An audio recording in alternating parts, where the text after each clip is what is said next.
Magandang buhay! Halina't matuto kasama si Teacher Aika, your online teacher. Simulan na natin! Filipino, Grade 3, Term 1, Week 1, Day 4. Ang ating aralin ngayong araw ay tungkol sa pamatlig na patulad at panlunan. Muli, ako si Teacher Aika, ang inyong online teacher. Simulan na natin!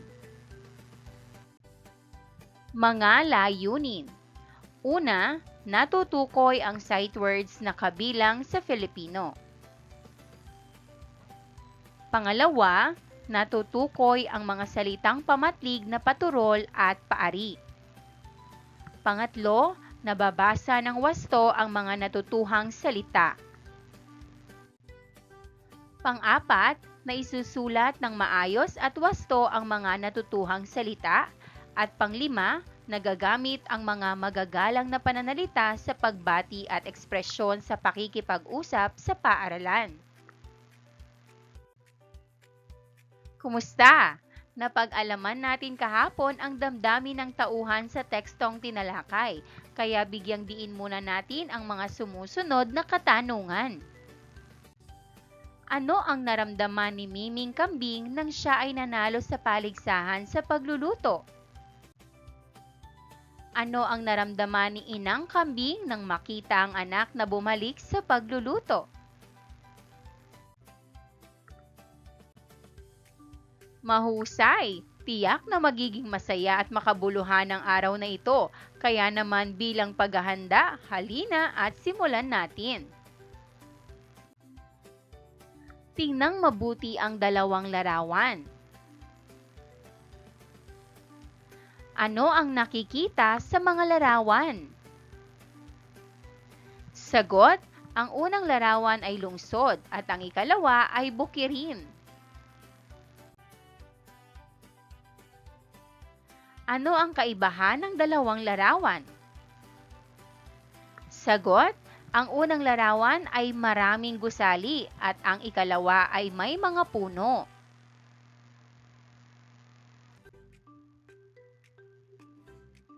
Alin sa dalawang larawan ang napuntahan mo na? Ibahagi ang iyong sagot sa klase. Ilarawan ang paligid na iyong tinitirahan sa ngayon. Halimbawang sagot, tahimik na lugar. Ano-ano ang maaaring makikita rito? Halimbawang sagot, maraming puno. Panuto, basahin ang mga pangungusap mula sa pabulang Ang Hilig ni Miming Kambing ni Elisa Q. Ruales. 1. Ganito ang nakasulat sa karatula, Patimpalak sa pagluluto sa Barangay Santol 2024. Salitang may salungguhit, ganito. 2. Inihanda niya ang mga kagamitan sa pagluluto, ganoon din ang kanyang sarili para sa nalalapit na paligsahan. Salitang may salungguhit, ganoon. 3. Nariyan pa rin sa mukha ng anak ang kasiyahan sa naganap na paligsahan sapagkat naipakita niya ang hilig sa pagluluto. Salitang may salungguhit, nariyan. 4. Narito na ang resulta ng mga nagwagi sa ating patimpalak. Salitang may salungguhit, narito. 5. Ganyan talaga sa paligsahan, may nananalo at may natatalo. Salitang may salungguhit, ganyan. 6. Ganito ang proseso sa pagluluto. Salitang may salungguhit, ganito.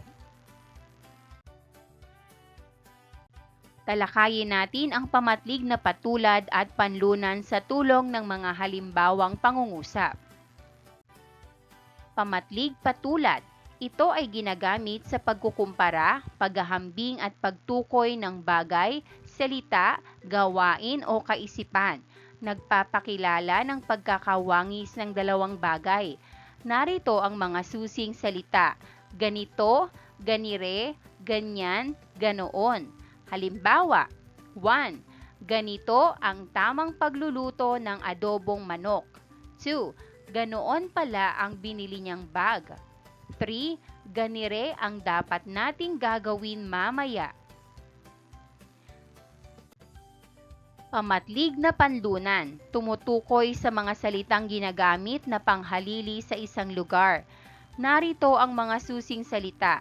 Nandito, nandoon, naroon, narine, nandine, nariyan, nandiyan. Halimbawa, ang mag-anak ay nasa parke kahapon. Oo, naroon kami kahapon. 2. Nandiyan ba ang nanay mo sa loob ng bahay? 3. Nandito sa kahon ang aking manika. Panuto, tukuyin ang pangalan na binigyang turing ng pamatlig na panlunan at patulad sa pangungusap. Isulat sa sagutang papel. Halimbawa, naroon sa Bicol makikita ang bulkang Mayon. Sagot, Bicol, naroon. 1. Ganito ang pag-igib ng tubig sa aming bayan. Sagot, pag-iigib, ganito. 2. Ang mga gamit mo ay nandoon na sa loob ng sasakyan. Sagot, gamit, nandoon. 3. Nandito na ba ang mga inumin natin mamaya? Sagot, inumin, nandito. 4. Ganyan ang gusto kong kulay ng damit na isusuot sa aking kaarawan. Sagot, kulay, ganyan. 5. Nandyan ka lang pala sa bakuran, kanina pa kita hinahanap. Sagot, bakuran, nandyan. Panuto, basahin ng may tatas ang dialogo ng magkaibigan sa loob ng paaralan. Ihanay sa ibaba ang pamatlig na ginamit sa usapan. Dialogo sa silid-aklatan. Mika, tara, tayo nang magtungo doon sa aklatan. Mika at Josh, magandang umaga po, kami po ay naparito muli. Librarian, magandang umaga rin sa inyo, tuloy kayo. Mika, masaya talaga ako sa tuwing tayo ay nandito sa aklatan. Josh, wow, may mga bago silang babasahin. Nais kong humiram dito. Mika, ganitong aklat ang hilig ko. Josh, salamat Mika at sinamahan mo ako dine sa aklatan. Panuto, ihanay sa ibaba ang pamatlig na ginamit sa usapan. Pamatlig patulad, nito, ganito. Pamatlig panlunan, nandito, dine. Ipakikita ko ang mga susing salita na ginagamit sa pagtutulad at inihahalili sa isang lugar. Kung ang salitang lalabas ay ginagamit sa pagtutulad, kayo ay tatayo. Kung panlunan naman ay manatili kayong nakaupo. Halimbawa, kung lumabas ang salitang ganito, tatayo kayo sa klase. Kung lumabas naman ang salitang nandiyan, manatili lamang silang nakaupo. Panuto, bilugan ang panghalip pamatlig na ginamit sa pangungusap. Isulat sa sagutang papel ang PL kung panlunan at PT naman kung patulad. Halimbawa, ganito kami manalangin sa bahay. May bilog ang salitang ganito, na panghali pamatlig, PT. 1. Nariyan na ang mga kalaro ko. Sagot, nariyan, PL. 2. Kung sino ang narito na sa silid ay siyang mauuna sa pila. Sagot, narito, PL. 3. Magagalang ang mga taong nakasalubong namin. Ganire na ang kinagawian namin. Sagot, ganire, PT. 4. Naroon sa labas ang mesa. Sagot, naroon, PL. 5. Nandito ka lang pala. Sagot, nandito, PL. Mula sa mga pamatlig, bumuo ng pangungusap gamit ang pamatlig. Suriin ang angkop na pamatlig na ginamit sa pangungusap. Naroon, ganyan, nandito, ganito, nariyan, naroon.